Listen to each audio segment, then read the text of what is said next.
Assalamualaikum warahmatullahi wabarakatuh. Waalaikumsalam warahmatullahi wabarakatuh. Alhamdulillah wa syukrulillah wa la haula wa la quwata illa billah. Asyhadu an la ilaha illallah wahdahu la syarikalah wa asyhadu anna Muhammadan abduhu wa rasuluh. Allahumma sholli ala Muhammad wa ala alihi wa sahbihi ajma'in, amma ba'd. Jamaah pengajian Tuhan yang insyaallah selalu mendapat ridho Allah. Amin. Alhamdulillah kita bertemu kembali dalam keadaan sehat walafiat. Mudah-mudahan nikmat sehat dan kesempatan yang diberikan oleh Allah akan mengantar kita menjadi hambanya yang diridhoi. Amin ya rabbal alamin. Tidak ada orang yang bisa menjadi diridhoi oleh Allah kalau tidak dibimbing oleh Allah itu sendiri. Ya. Jadi Allah yang membimbing kita, kemudian kita melakukan apa yang diperintahkan dan dilarang oleh Allah serta Rasulnya, maka menjadilah kita diridhoi. Diridhoi artinya disenangi. Saya selalu mengatakan kalau orang sudah disenangi, ini selesai urusannya. Ya. Apapun kalau sudah disenangi. Saya sering berkata, utangnya akeh yang disenangi ya tahu ditagih. Ini yang gampang kan begitu. Saya dulu ketika jadi mahasiswa termasuk disenangi oleh majikan.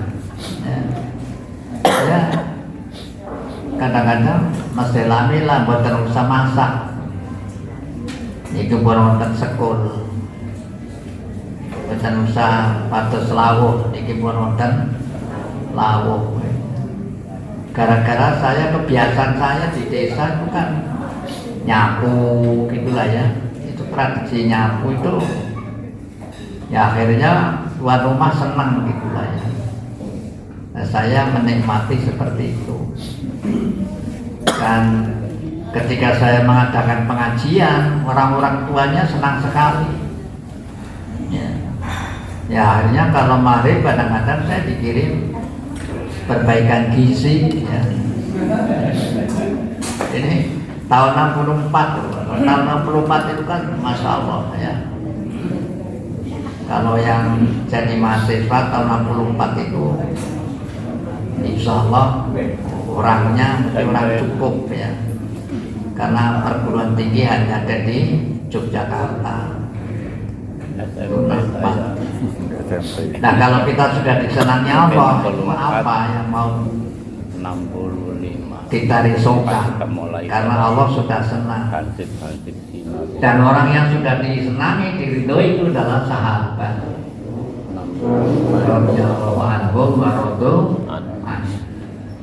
Maka mari kita hidup sebagaimana hidupnya sahabat. Hidupnya sahabat adalah orang yang dibimbing langsung oleh Rasulullah Shallallahu Alaihi Wasallam. Ini kenikmatan menjadi seorang sahabat. Di dalam hadis tentang sahabat itu sendiri, Allah menyeleksi siapa-siapa yang patut akan menjadi sahabat. Jadi kalau tidak terseleksi oleh Allah, ya memang dia tetap walaupun zamannya hidup sama dengan Rasul, tapi tidak bisa menjadi sahabat. Ini ada hadisnya. Allah menyeleksi. Jamaah yang berbahagia, pada beberapa bulan ini saya sedang membahas tentang salah satu Rasulullah adalah hidup bermasyarakat. Ya. Hidup bermasyarakat. Saya mulai dari tentang orang sakit. Ya. Apa yang dilakukan orang sakit, bla bla bla bla. Panjenengan insyaallah belum dibaca bukunya. Ya. Ini sedang saya terangkan di mana-mana. Di saat saya beri pengajian saya itu satu temanya. Jadi kalau panjenengan datang misalnya kaji barang pada malam Rabu itu ya sama temanya. Kemarin ada orang Cilacap ngaji di Baitul Salam. Ya. Saya katakan temanya sama. Ya. Jadi kenapa saya temanya sama? Biar ilmunya menyeluruh, gitu ya. Jangan sampai nyongkor di bulan, kan gitu. Maka sama. Di satu pihak, Ustadz tidak menjadi terlalu repot. Ya. Karena selalu mencari materi. Jadi ini saling mendukung. Dan pengajian saya mesti urut. Ya. Kata orang kelebihan pengajian Fadelam itu adalah urut. Itu. Jadi tidak meloncat-loncat itu, urut. Itu. Nah, kita sekarang sedang berbicara tentang orang sakit. Nabi sudah mengatakan kalau sakit berobat. Yang kedua, berobat kepada ahlinya. Kemudian yang ketiga, memberitahu bahwa Allah menurunkan penyakit juga menurunkan obatnya. Yang bisa menjadi obat, Nabi sudah menyampaikan beberapa pembelajaran, termasuk doa, termasuk herbal yang sekarang sedang populer. Ya. Ini ada buku yang namanya Tibun Nabi, Kesehatan Model Nabi. Itu sekarang sedang dipelajari dan bahkan mungkin sudah diterjemah ke dalam bahasa Indonesia. Dulu pertama kali dibedah di pimpinan wilayah itu mungkin sudah 30 tahun yang lalu. Saya sampai mengatakan ketika itu karena rupanya terpengaruh itu. Saya mengatakan membedah buku Tibun Nabi itu bukan berharap bahwa semua jadi dukun, saya bilang itu. Tibun Nabi hanya memberi tahu bahwa ada tanam-tanaman yang diketahui oleh Nabi bisa menjadi obat. Saya sampai mengatakan begitu.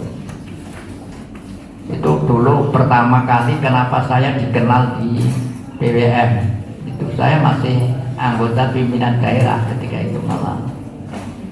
Jadi saya berani menginterupsi. Di antara yang bisa menjadi obat, Nabi mengatakan kesembuhan itu ada 3 macam. Yang pertama apa? Besi panas. Besi panas. Yang kedua minum madu. Yang ketiga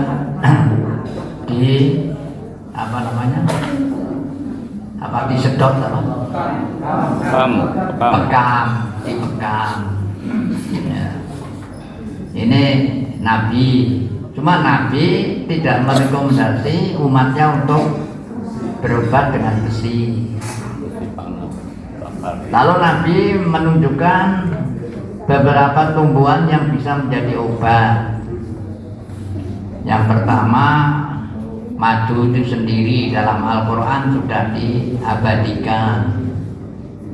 Dan yang kedua namanya Habatus Sauda. Habatus Sauda dikatakan semua penyakit bisa sembuh kecuali kematian atau tua. Kemudian ketika sakit paru-paru atau kerongkongan, Nabi merekomendasi untuk minum kut hindi. Kut hindi ini adalah kayu dari India. Ya. Rasanya pahit, persis seperti sambiloto. Kut hindi ini menjadi sangat populer ketika COVID, sama dengan sambiloto. Itu. Jadi sambiloto menjadi naik daun karena ada dokter, ya, spesialis yang teman-temannya pada sakit, ya. dikirimi Sambiloto. Karena belum masanya meninggal, semuanya sembuh kecuali satu, ya, yang tidak sempat minum Sambiloto. Ya. Ini dosen di Fakultas Kedokteran. Sambiloto naik daun. Ya. Jadi hikmah dari COVID adalah mengenal pengobatan cara Nabi. Pengobatan cara Nabi. Nah, kemudian Nabi mengatakan tidak boleh berobat dengan barang haram. Tetapi Nabi mengizinkan berobat dengan air kencing unta. Ya. Jadi Nabi mengizinkan, ya, ketika datang rombongan, ini hadis riwayat Bukhari, ketika datang rombongan masuk Islam, ya, di Medina sakit, ya, pulang dalam keadaan sakit, tidak tahan, kemudian ketika di jalan memberitahu lagi kepada Nabi bahwa teman-teman sedang sakit semua. Maka Nabi memerintahkan cari unta yang sehat, yang sedang digembalakan oleh gembala saya, pangonnya. Kamu minum air kencingnya dan susunya. Nah, kemudian pada minum, dan alhamdulillah sembuh. Tapi setelah sembuh dia nuwun sewu, milik gendong lali. Akhirnya apa? Pangonnya dibunuh. Ya. Jadi penggembala untanya dibunuh. Dan ini sampai kepada Nabi. Nabi marah sekali. Akhirnya apa? Disuruh disusul. Jadi orang yang sedang dalam perjalanan itu disusul, hadapkan kepada kami lagi. Kemudian dihadapkan kepada Nabi. Mohon maaf, ketika itu dia dibunuh dan dicukil matanya. Ketika itu belum ada Quran yang bicara tentang hukum had, hukum kisos. Dan dicukil matanya ini adalah satu simbol bahwa Nabi sangat marah. Tetapi dari situ ada pembelajaran, ya, air kencing unta bisa menjadi obat.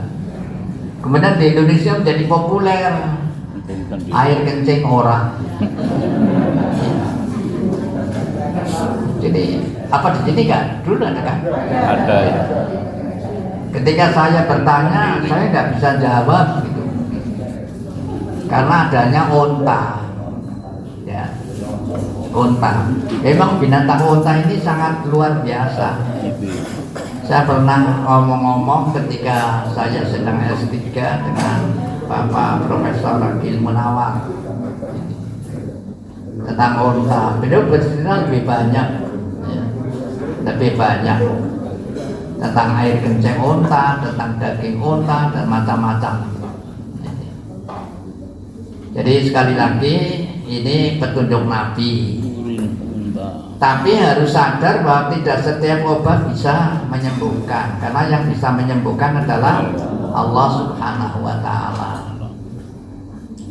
Nabi memberi pembelajaran doa, banyak sekali doanya, ya. Tapi sekali lagi, ada yang didoakan bisa sembuh, ada yang tidak. Dulu pernah saya katakan, saat bin Abi Waqqas itu kan hanya didoakan oleh Nabi. Allahumma shfi Sa'dan, Allahumma shfi Sa'dan, Allahumma shfi Sa'dan. Ya karena doa Rasul barangkali lain, ya. Yang penting belum masanya meninggal. Ya. Padahal omong-omongan mukadimah pertamanya apa? Wahai Rasulullah, sepertinya sakit yang saya derita ini adalah sakit yang akan mengantar saya kematian. Tapi jujur saja, saya tidak senang mati di Mekah. Itu sedang haji wada. Ya. Saya lebih senang mati di Madinah. Saya tidak seperti matinya Sa'ad bin Haulah. Ada dua Sa'ad yang ikut haji, satu Sa'ad bin Abi Waqqas yang sering disebut Sa'ad bin Malik, ya. Kemudian ada lagi Sa'ad bin Haulah. Sa'ad bin Haulah ini meninggal ketika haji wada. Nah, berita kematiannya sampai kepada Sa'ad bin Abi Waqqas. Aku tidak ingin seperti Sa'ad bin Abi Waqqas mati di Mekah. Kenapa? Mekah adalah satu kota yang sudah saya tinggalkan. Itu yang saya sudah pergi dari Mekah. Saya lebih mencintai Madinah. Nah, begitu didoakan Allahumma shfi dan Allahumma shfi dan si Sa'ad berkata, apa umurku masih panjang. Itu Nabi tidak menjawab, ya. Cuma jawabannya adalah hartamu masih sangat bermanfaat, baik untuk umat Islam atau untuk menutup kejahatan orang kafir. Karena yang namanya saat ini miliarder, ya. Jadi yang dikenal miliarder itu ada tiga. Yang satu Abdurrahman bin Auf yang kemarin sudah saya ceritakan, ya. Kemudian Utsman bin Affan, dan yang ketiga adalah Sa'ad bin Abi Waqqas. Saat Abdurrahman bin Auf itu pernah kemarin saya ceritakan ingin melarat, ingin melarat, itu ingin melarat. Nah, suatu ketika orang Madinah kurmanya bosok semua. Jadi petani kurma rugi semua, ya, rugi semua. Tapi dibeli oleh Abdurrahman bin Auf sebagaimana kurma utuh, ya. Karena tujuannya satu, ingin menolong para petani. Yang kedua, dengan menolong petani maka hartanya berkurang, nah gitu. Tapi Allah rupanya tidak menghendaki Abdurrahman bin Auf melarat, ya. Beberapa hari kemudian datang orang Yaman sedang mencari kurma bosok. Semuanya sudah di gudang Abdurrahman bin Auf. Ya, artinya apa? Dibeli menjadi lebih mahal. Ini anekdot Abdurrahman bin Auf. Kembali kepada sakit. Kemudian diberitahu tidak semua obat bisa menyembuhkan, ya. Saya masih membatasi kalau sudah masanya ajal datang. Lalu apa yang dihadapi seperti ini? Sudah barang tentu pasti menghadapi masa-masa kritis, ya. Nah, ketika masa kritis, Nabi membolehkan berdoa, ya, yang dulu kemarin sudah saya sampaikan. Ya Allah, sekiranya hidupku lebih baik dari kematianku, maka sembuhkanlah aku. Dan ketika kematianku lebih baik dari hidupku, maka matikanlah aku. Minta mati secara jelas itu nggak boleh, ya, nggak boleh. Jadi kamu jangan mengharap minta kematian. Kalau kamu mati itu sudah selesai urusannya. Ketahuilah kalau kamu orang mukmin, ya, umur itu berarti kebaikan. Kalau kamu orang tidak baik, umur itu berarti kesempatan untuk bertobat. Ini sabda Nabi, dalam buku sudah ada. Dalam keadaan seperti ini bagaimana? Sudah barang tentu keluarga mesti panik, ya, pasti. Dalam keadaan itu Nabi mengatakan, kamu harus husnudzon kepada Allah Subhanahu wa Ta'ala. Seorang mukmin tidak akan meninggal kalau belum husnudzon. Dan kemudian diperintah supaya ditalqin. Akhirnya la ilaha illallah. Kalau sudah bisa ngomong la ilaha illallah, selesai, jangan diulang-ulang. Nah, kebanyakan kita kan terus saja. Baru diulang kalau dia ngomong lain lagi. Jadi kalau sudah la ilaha illallah, sudah kemudian bangun dia ngomong. Berarti akhir kalamnya bukan la ilaha illallah. Nabi ini memburu akhir kalamnya la ilaha illallah. Dikatakan mangkola la ilaha illallah dakhalal jannah, masuk surga.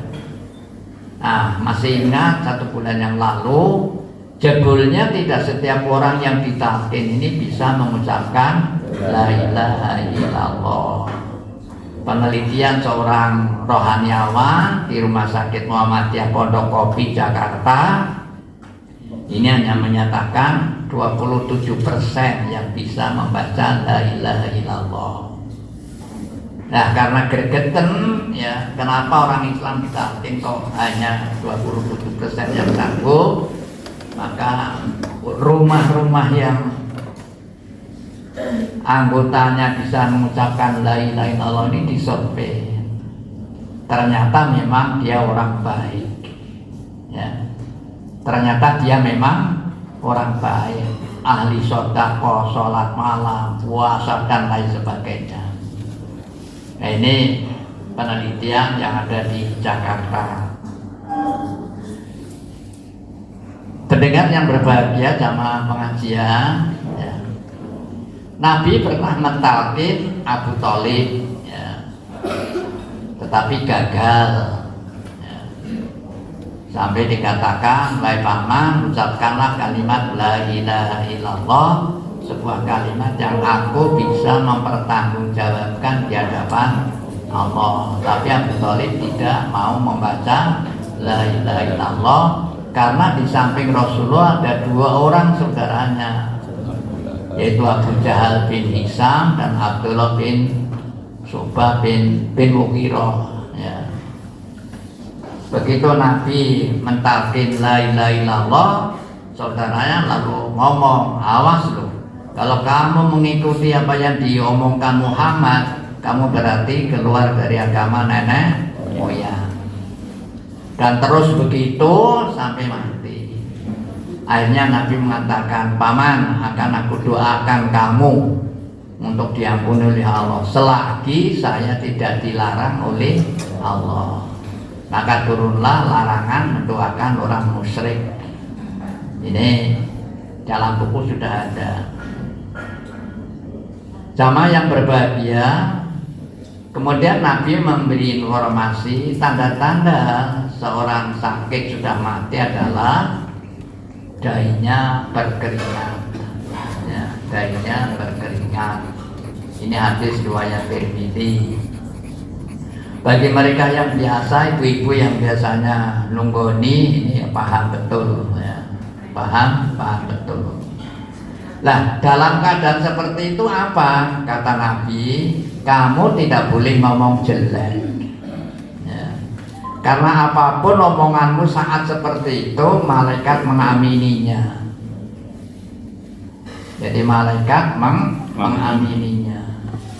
Karena itu harus tetap baik kepada Allah Subhanahu wa ta'ala. Nabi mengatakan kalau sudah meninggal, ini dipraktekkan oleh Nabi terhadap sahabatnya Abu Salamah yang meninggal. Apa? Nabi mengatakan seorang meninggal itu matanya akan selalu mengikuti ruhnya. Oleh karena itu dia pasti akan terbelalak, ya. Dia pasti akan terbelalak mengikuti ruhnya keluar. Nah, Nabi mengatakan maka dileremke, ya, dileremke dan didoakan. Doanya apa? Diampuni dosanya, dilapangkan kuburnya, disinari, ya, alam barzahnya, dan diganti dengan musibah itu dengan yang lebih baik. Artinya kebaikan. Orang tidak mungkin bisa berbuat seperti ini kalau nggak pernah ngaji. Yang ngaji pun kadang-kadang lupa. Karena apa? Suasana seperti itu ya nuwun sewu. Jadi sepertinya kan gelap mata. Ya. Anaknya dipanggil Allah, suaminya, istrinya itu. Bagaimana teringat? Ya. Karena itu saya selalu mengatakan pembelajaran ini intinya adalah orang tidak boleh putus hubungan dengan Allah Subhanahu wa ta'ala. Ketika jelas sudah meninggal, maka istri, ahli waris, keluarga waris mesti berdoa, Allahumma jirni fi musibati wakhluf li khairan minha. Bisa nggak kira-kira? Nah, kalau biasa ngaji insya Allah ya. Yang ngaji pun belum tentu. Kalau kita itu tidak sadar bahwa mati itu sunatullah. Kalau mati itu sunatullah, maka sebenarnya kita nggak ada masalah. Ya. Diobati kayak apapun jika akan datang kematian. Ini saya ambil contoh ketika dokter Aida itu dipanggil oleh Allah, Allahumma yarham. Ini orang Wangon, orangnya dermawan, ya. Senangnya menyenangkan orang.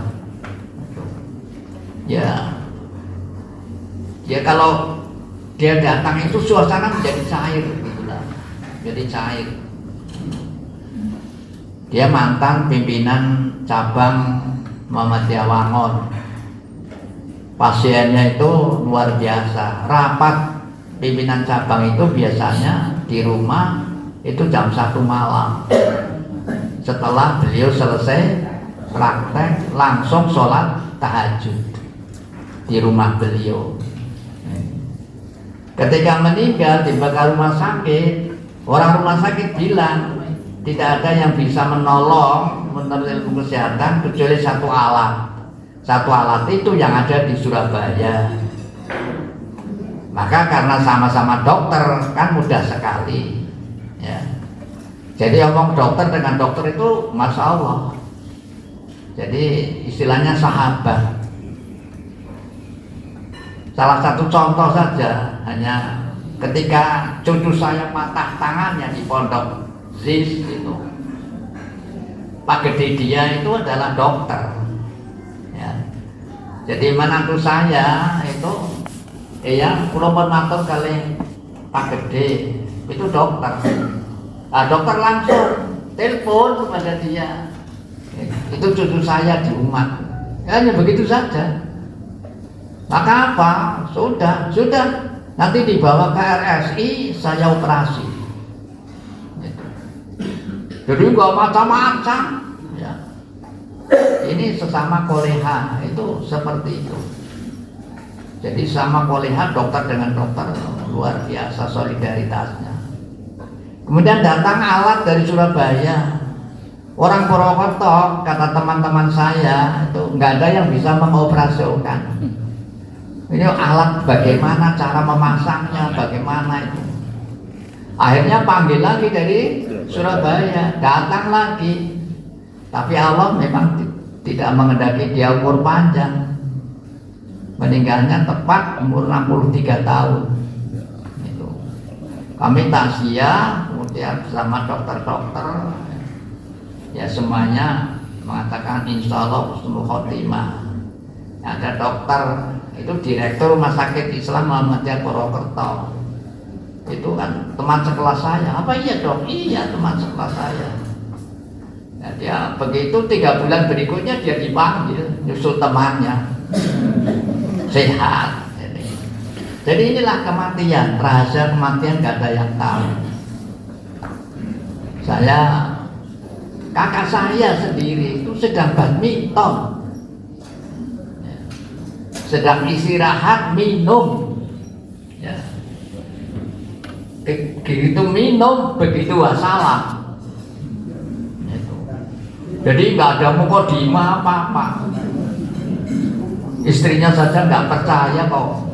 Gitu. Istrinya sampai nggak percaya. Ini seperti itu. Lalu apa? Berdoa, Allahumma zirni fi musibati wa khufli khairan minha. Kalau nggak pernah ngaji, nggak sadar bahwa kematian itu tiba, ya sekali lagi saya menyadarkan pada istri saya ketika itu anak-anaknya masih pada hidup. Saya mengatakan, Mbah sudah yuswa, ya, baik Mbah Kakung maupun Mbah Putri. Artinya apa? Kita itu harus siap suatu ketika akan berpisah. Itu harus siap suatu ketika mau berpisah. Dan memang Nabi juga mengatakan rahasia persahabatan, orang yang kamu cintai akan berpisah. Itu Nabi, ya. Nah, kemudian berikutnya Nabi mengatakan apa? Secepatnya diurus, ya. Diurus jenazah. Nah, urusan jenazah saya katakan itu ada 4. Yang pertama memandikan, mengkafani, nyolati, dan mengubur.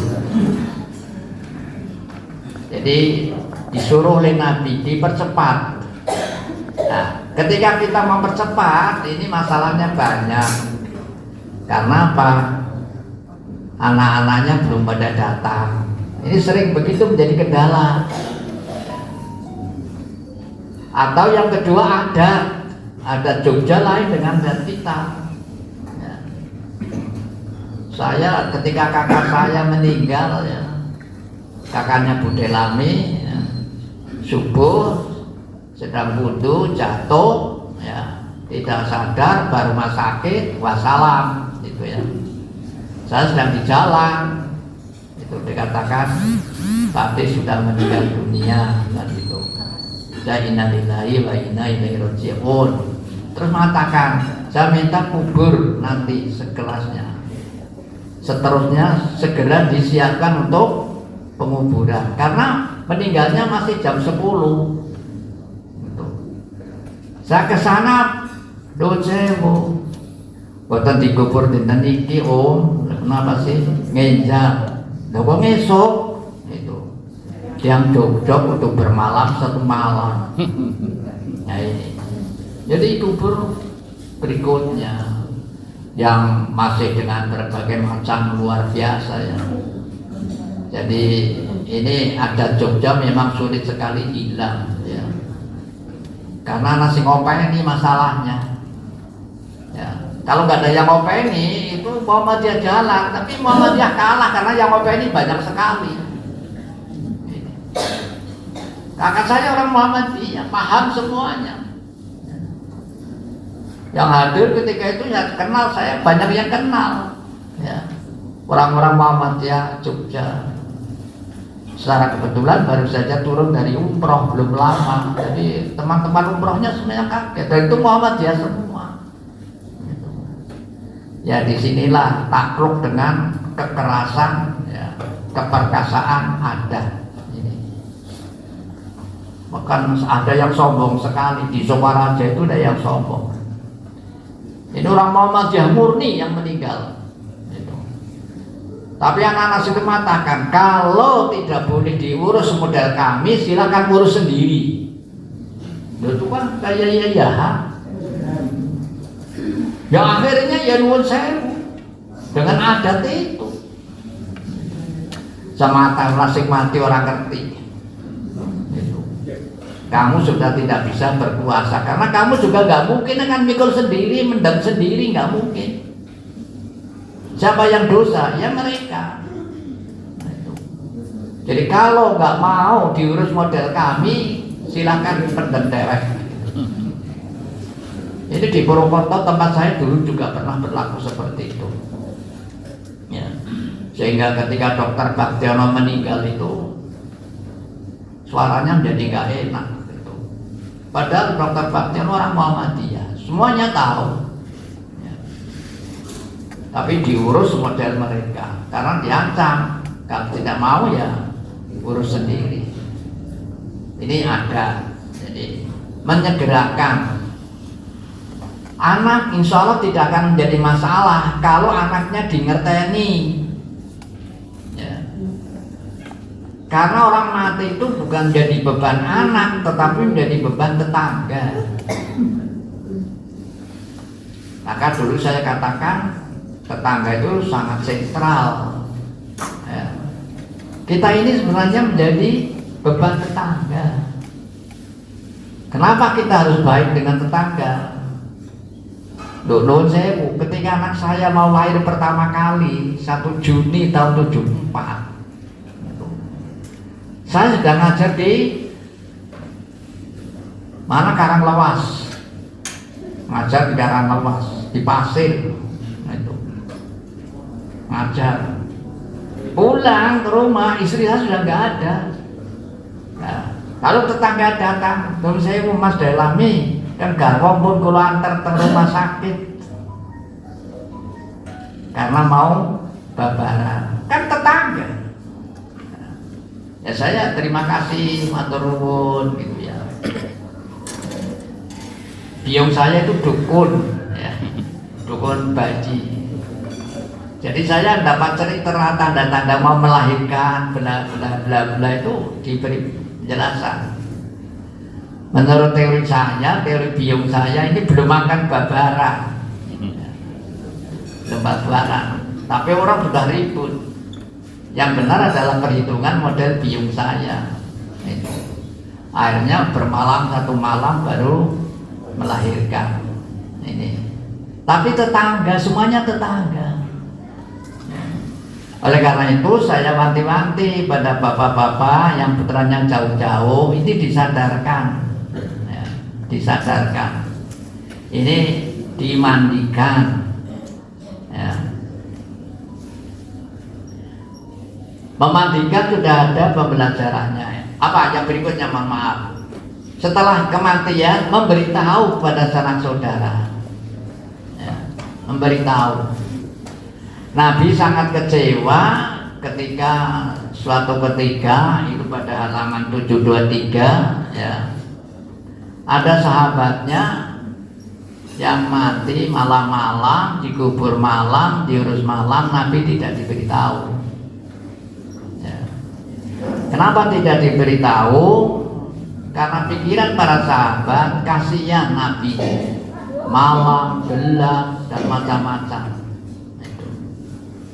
Paginya mengatakan tunjukkan di mana dikubur. Lalu Nabi datang ke Makbarah, beliau sholat di situ. Ini alasan kenapa harus segera ya. Tetapi segera pun harus diberitahu ya. Kami pernah takziah dengan kenyataan dan pemberitahuannya itu berbeda. Jadi banyak yang kecelik. Mau dimakamkan jam 9 itu. Saya datang jam 9 kurang. Teman-teman juga datang jam 9 kurang. Tapi jebolnya jenazahnya sudah dikubur pagi.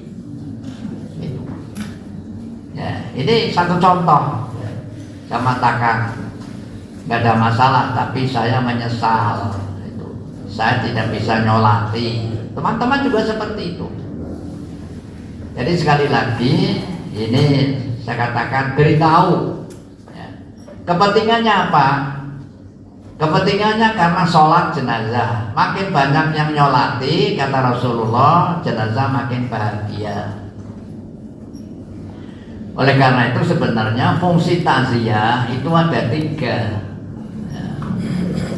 Malah ada 4. Yang pertama menyenangkan sohibul musibah ya. Menyenangkan ketika keseripahan banyak yang datang, setidak-tidaknya akan mengatakan alhamdulillah aku radewekkan. Nah, ini satu. Dan yang kedua menyenangkan jenazah. Karena apa? Nyolati. Yang ketiga menyenangkan dirinya sendiri. Karena apa? Bisa ketemu teman sejawat. Maka biasanya yang takziah orang-orang yang memang jarang bertemu kecuali dalam hal-hal seperti itu. Ketemu nang takziahan. Biasanya orang-orang yang sudah 60 ke atas. Mereka jadi senang silaturahmi, ketemu dengan teman gitu. Jadi alangkah kecewaannya bagi mereka yang takziah, ya, nyolati tidak. Kadang-kadang nemoni sing seripah ya ora kan gitu. Ini yang perlu pembelajaran. Dan insya Allah ketika kita seperti ini nggak ada masalah karena sudah terbiasa. Tapi bagi mereka kelemahan kita ini satu. Apa Ustaz Delano orang hebat? Enggak. Apa Ustaz Kipi orang hebat? Enggak. Mohon maaf. Apa Minta Raga hebat? Enggak. Karena Delami, Kifni, siapa lagi Kiai A, Kiai B itu bisanya apa? Bisanya ngulang wong apik. Paham? Sampean itu orang baik. Apa maning sholat atau wis zakat atau wis ngaji wis apa maning. Tapi siapa sing ngulang kayak wong nang dalan ke siapa? Paham yang saya katakan? Maka Muhammad dengan model berbagi, model kemakmuran untuk semua itu adalah dalam rangka itu sebenarnya. Kita baru bisa membina orang baik dari salah-salah pembinaan sing apik dan dialak. Paham? Maji sama bla bla bla bla, misalnya bab utang. Sing teka anak sing akeh utangnya orang bayar-bayar, asem, mulang yang haji malah nyikir nyong iso orang teka lah. Nah harinya nggak datang. Yang baik malah jadi tidak baik. Ini. Jadi kita mampunya baru nuwun sewu ngopeni wong apik. Baik kadang-kadang sing dopeni merojol. Ini nuwun sewu. Jadi maka saya salut dakwahnya orang-orang kaya. Dakwahnya orang-orang kaya. Di Purwokerto banyak beberapa dokter yang mau pengen orang-orang miskin. Disekolahkan, dipondokkan, biaya dari dia. Diumrohkan orang miskin, ya, dari dia. Jadi ini dakwahnya orang kaya. Nah kalau Muhammadiyah bisa seperti itu, Masya Allah, kemakmuran untuk semua. Saya sudah berkali-kali mengatakan fa'amama yang fa'u minnas, ya, fa'yang kutufil al. Apa saja yang ada manfaatnya untuk orang lain itu yang bertahan di muka bumi. Muhammadiyah ini dirasa ada manfaatnya buat orang lain apa tidak? Bukan untuk kita, orang lain. Kemarin karena milad 112 ini ada polling kan, Kompas. Jadi orang seperti siapa yang paling populer itulah ya. Maka ditawarkan Muhammadiyah ada manfaatnya apa tidak. 91% dari responden mengatakan manfaat Muhammadiyah sangat bermanfaat. 91%. Ini omongan mereka itu kan acak, sampelnya acak. Seluruh Indonesia.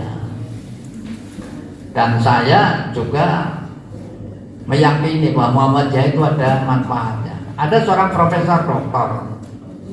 Ini dosen undip. Dia mau dikirim oleh rektornya ketika itu untuk mewakili rektor ke Muktamar NU. Nah itu. Dia berani jawab, mohon maaf, Prof, ya, saya nggak bisa. Kenapa? Saya bukan orang NU. Saya orang Muhammadiyah. Dia bilang begitu.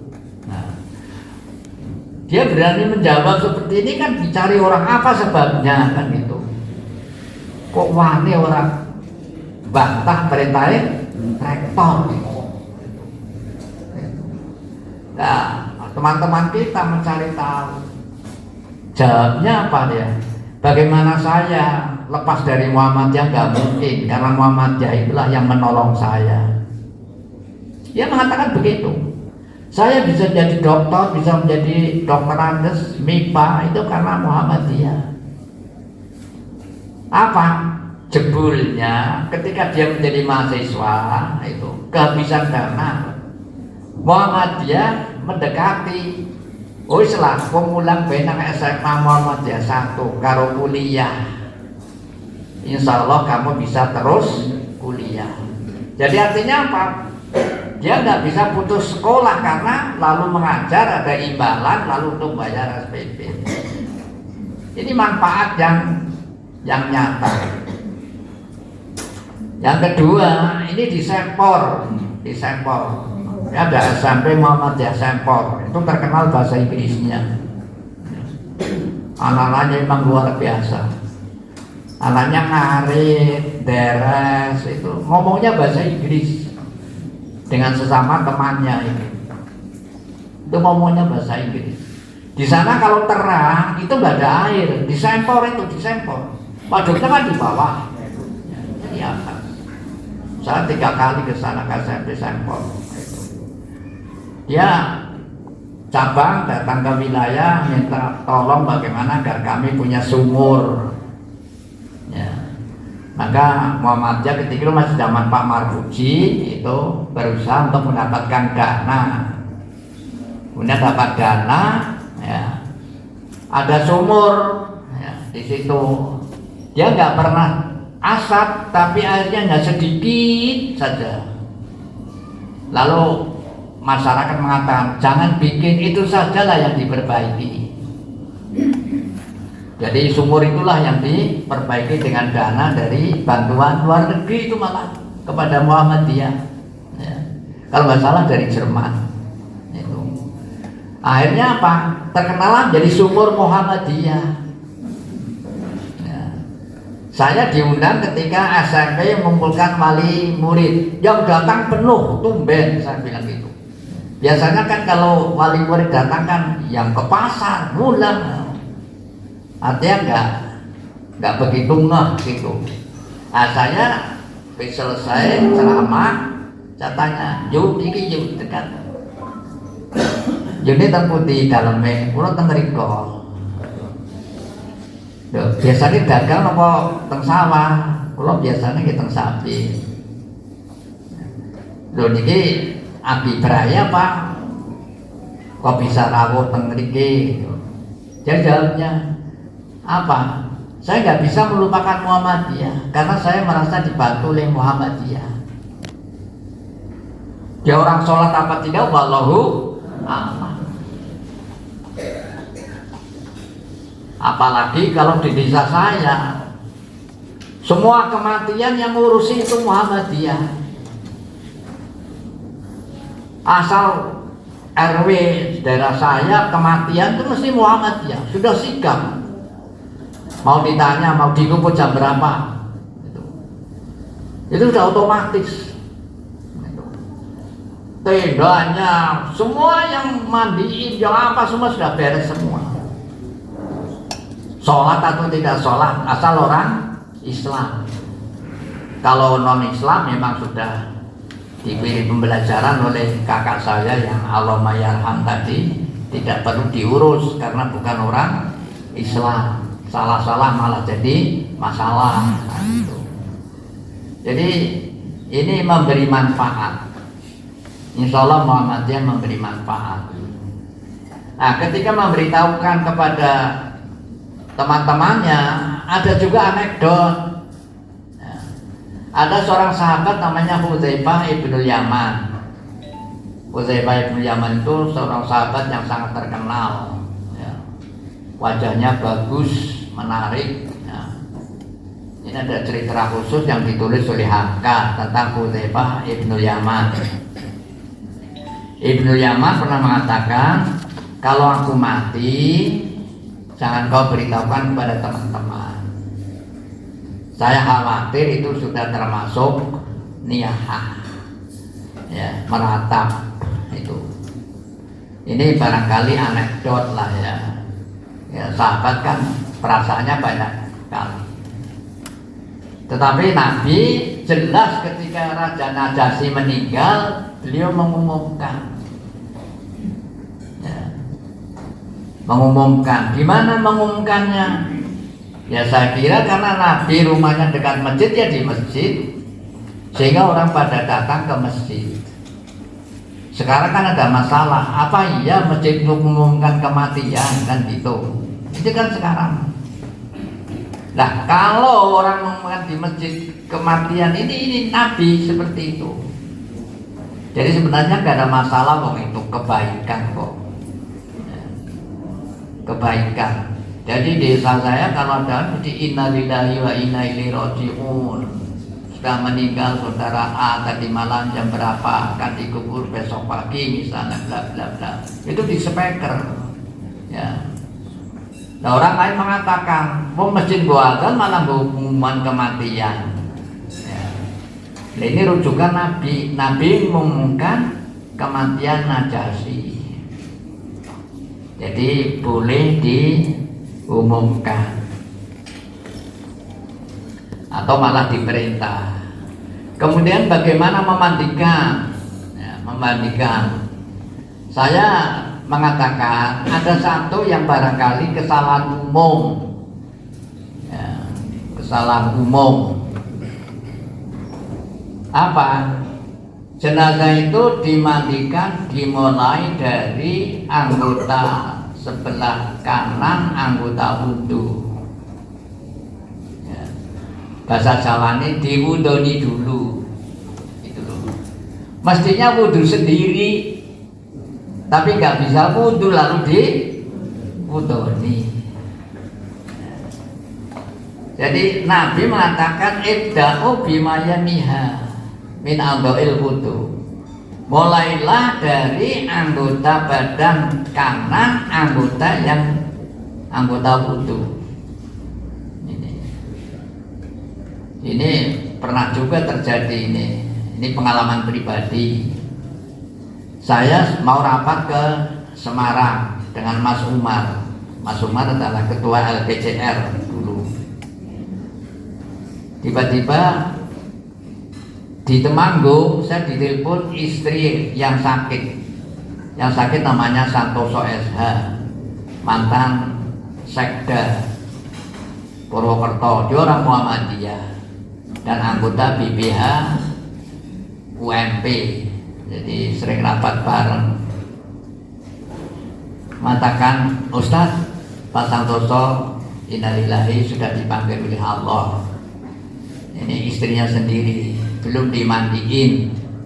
Saya menunggu Ustadz datang. Itu. Jadi saya tidak langsung ke Semarang ya, karena istrinya menunggu saya datang. Ini pasti mengharapkan kita hadir betul. Ya Mas Umar, kita langsung ke Jogja. Akhirnya sampai Jogja sudah agak siang, belum dimandikan. Nah, akhirnya saya mengatakan, sekarang di mana jenazahnya? Sudah di kamar jenazah. Nah, akhirnya, ayo kita mandikan. Saya tanya kepada juru mandikan itu ada. Nah, dia panggil saya Ustadz. Kok taunya Ustadz? Mungkin karena diberitahu nanti mandikannya kalau Ustadz Delani datang, gitu mungkin itu. Nah, dia tanya, Ustadz bagaimana cara memandikan yang benar? Gitu. Dia tanya kepada saya. Ya sudah seperti biasa Anda memandikan. Saya jawabnya begitu, karena dia orang Salafi. Jadi jenggotan celana cungklang, itu seketong gitu lah, Salafi. Ustadz, kalau saya memandikan ya dimudoni dulu. Nah kalau Ustadz bagaimana? Ya itulah yang berdasarkan Rasul. Ya. Jadi gak ada masalah, sudah enggak, silakan ayo mari kita rame-rame. Jadi saya, dia, istrinya ya memandikan. Jadi biasanya diwudoni setelah selesai didusi. Kemarin orang Cilacap yang ngaji di Baitul Salam Selasa pagi itu mengatakan di Cilacap nggih kados niku Pak. Ditusi nembe diwudoni. Napa nggih? Nggih. Aja kok ora ngerti. Nah, yang benar mana? Diwudoni dulu baru dimandikan. Seperti mandi junub. Mandi junub itu wudu dulu. Oleh karena itu setelah mandi junub nggak perlu mandi. Setelah mandi junub nggak perlu wudu. Jadi sih di orang marem orang wudu, nah itu urusan pribadi. Aisyah mengatakan saya nggak pernah melihat Nabi berwudu setelah mandi. Tinggal percaya apa tidak. Jawabnya orang marah orang wudu. Padahal urut-urutan wudu baik hadis Aisyah maupun Ummu Salamah ya, itu kan jelas.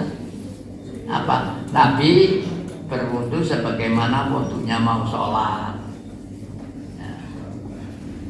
Cuma bagian kaki ini belum dicuci. Bagian kaki kata Musalamah, setelah Nabi selesai wudhu, kemudian Nabi membasuh kakinya, lalu minggir. Ya, minggir berarti sudah selesai. Ketika Nabi minggir itu, saya kata Musalamah memberi kepada beliau anduk, ya, tapi beliau menolak. Artinya apa? Sehabis mandi junub tidak wudu. Ini dulu, ini sudah saya sampaikan 30 tahun yang lalu. Sampai di era ini kan geger. Saya kan ada kiai yang ngeyel masalah, mau debat.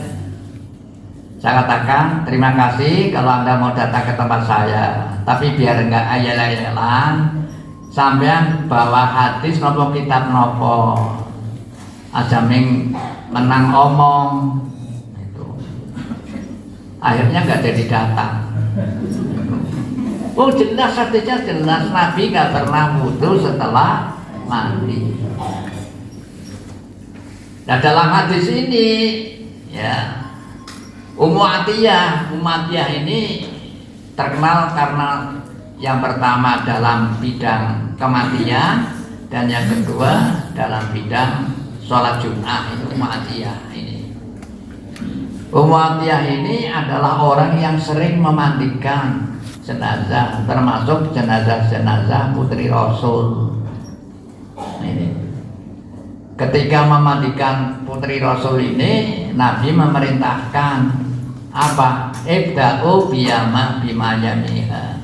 Mulailah anggota wudu yang sebelah kanan. Nah kalau gitu bagaimana ya? Mari kita mulai. Jadi Bapak ketika melihat sedang dimandikan, ayo udoni dulu. Udoni dulu, baru nanti dikebyur. Baru dikebyur. Nah bedanya Nabi itu dimandikan dengan pakai bajunya. Jadi Nabi tidak diwudani. Ceritanya panjang ini. Jadi etika dalam buku sudah saya sampaikan. Kalau mandikan jenazah mesti dalam tempat tertutup, ya, tertutup. Siapa yang boleh memandikan? Suami boleh memandikan istri, istri boleh memandikan suami. Apa anak-anak bisa? Dalam dalil tidak ada, ya. Tidak ada, karena ketika Fatimah meninggal ini tidak disebut bahwa Hasan Husain memandikan. saya belum menemukan. Tetapi justru Fatimah minta supaya yang memandikan itu satu Ali suaminya, dan yang kedua adalah Asma binti Umes. Asma binti Umes ini awalnya adalah istri Ja'far. Ya, awalnya istri Ja'far bin Abi Thalib.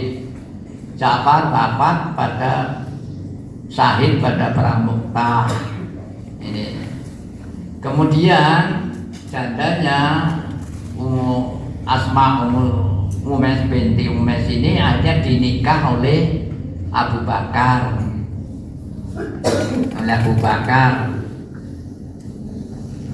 Ketika panjenengan baca hadis tentang haji, maka Umes melahirkan seorang anak laki-laki di Bir Ali. Ini adalah itu. Riwayat Muslim seperti itu. Bagaimana ada yang melahirkan? Siapa? Asma binti Umes. Suruh beresi, kemudian cara sekarang pakai pampers gitulah ya. Semua silakan, semua amalan haji kecuali A, B dan sudah disebut di situ. Ini namanya Muhammad, jadi Muhammad bin Abu Bakar. Ya. Kemudian setelah Abu Bakar meninggal dan setelah Fatimah meninggal, Fatimah meninggalkannya 6 bulan setelah Nabi wafat. Dan ketika bersama Fatimah, Ali tidak poligami. Ya, Ali tidak poligami. Ketika itu ada tawaran supaya anak si A untuk dijodohkan oleh Ali saja dicegah oleh Rasulullah Sallallahu Alaihi Wasallam. Ali meninggal tahun 45 Hijriah. Abu Bakar meninggal tahun 13 Hijriah. Nah, janda Abu Bakar yang namanya Asma bin Umes ini, ketika Abu Bakar meninggal juga wasiat, besok yang memandikan saya adalah Asma bin Umes, artinya istrinya. Padahal Abu Bakar punya anak juga namanya Asma binti Abu Bakar, tapi tidak disebut-sebut dalam hadis. Tidak sebut-sebut dalam hadis. Ketika Fatimah meninggal, wasiatnya besok yang mandikan saya adalah Ali dan Asma binti Umes.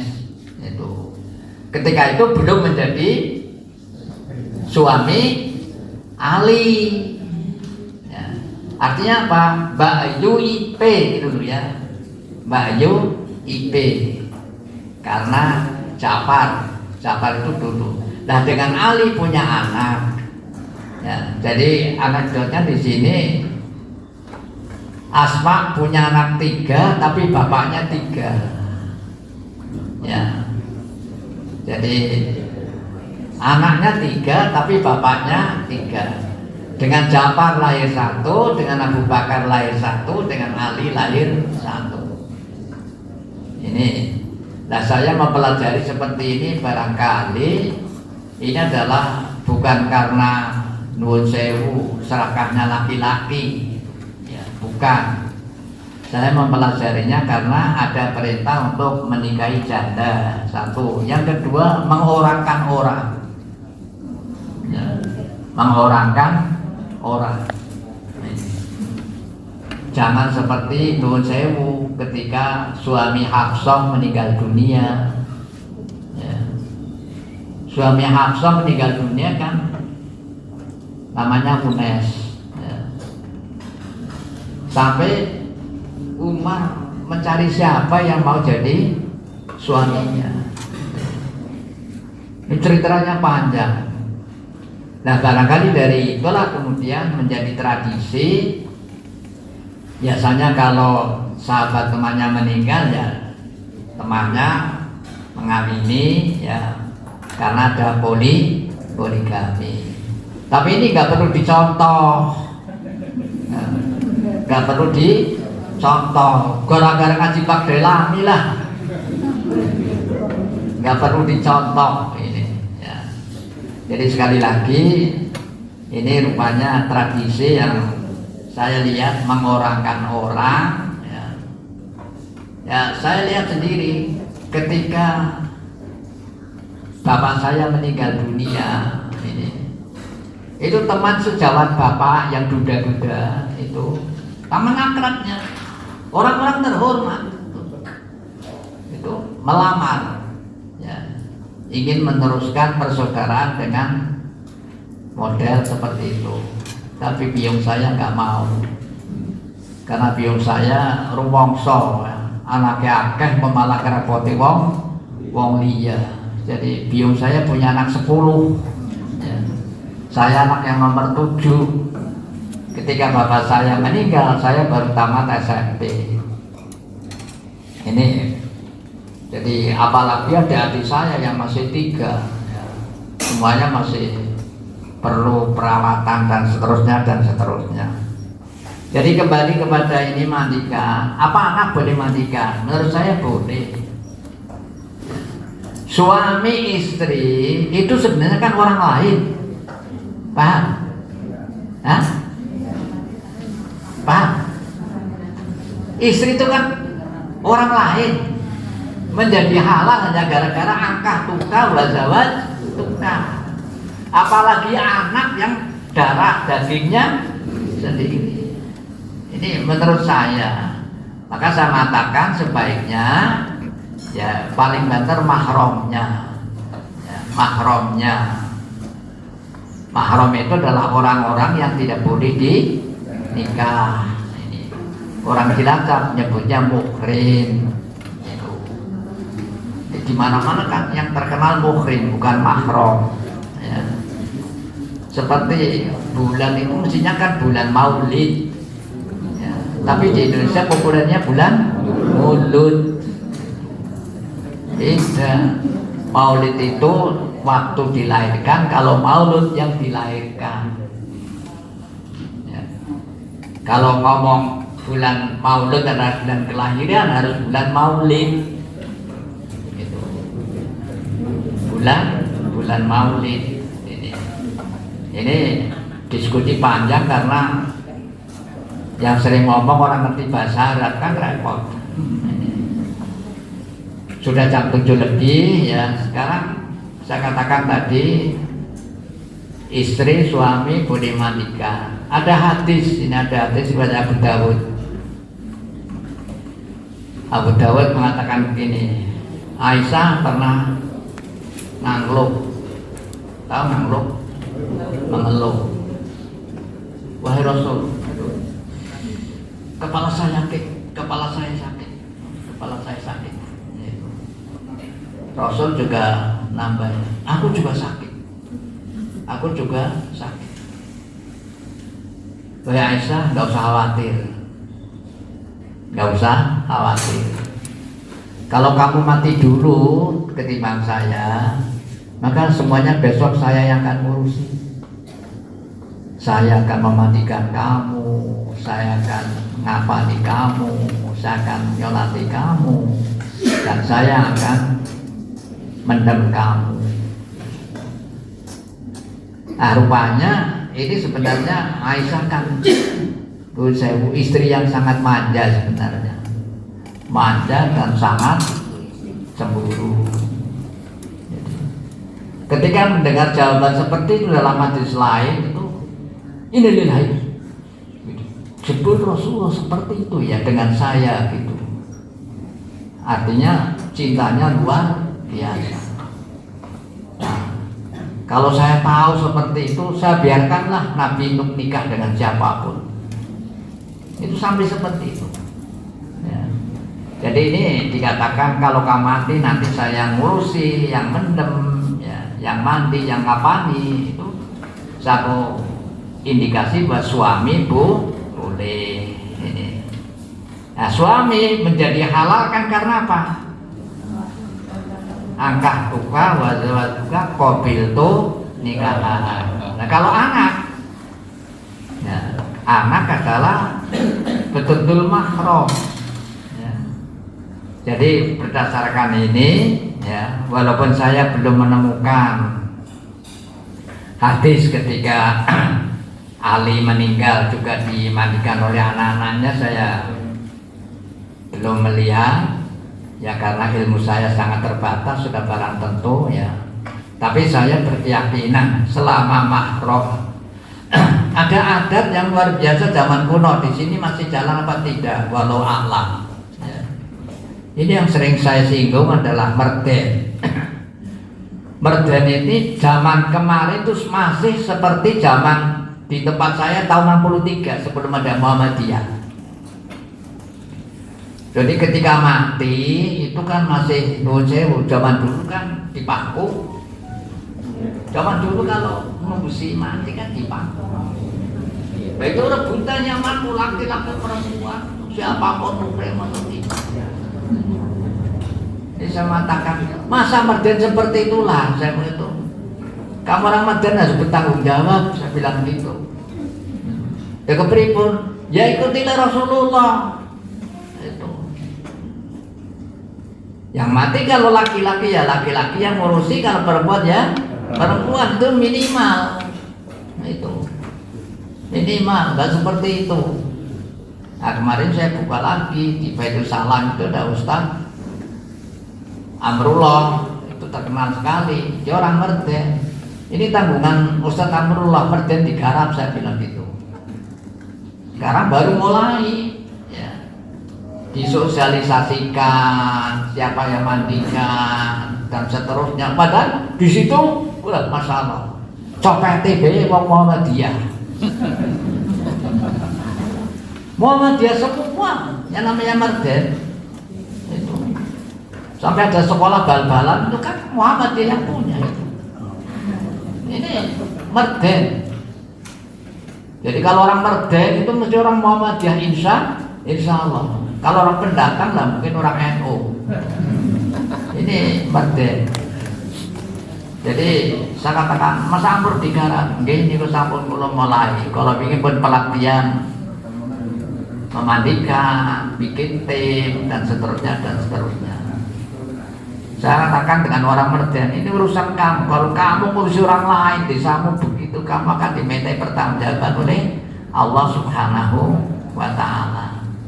Ini tentang memandikan. Sudah jam 7 lebih banyak mungkin. Yang kedua, sotonya nanti dingin. Sekarang saya mau nyontoh ini. Terima kasih, mudah-mudahan ada manfaatnya. Subhanakallahumma wa bihamdika, asyhadu an la ilaha illa anta, astaghfiruka wa atubu ilaik. Walhamdulillahirabbil alamin. Wassalamualaikum warahmatullahi wabarakatuh.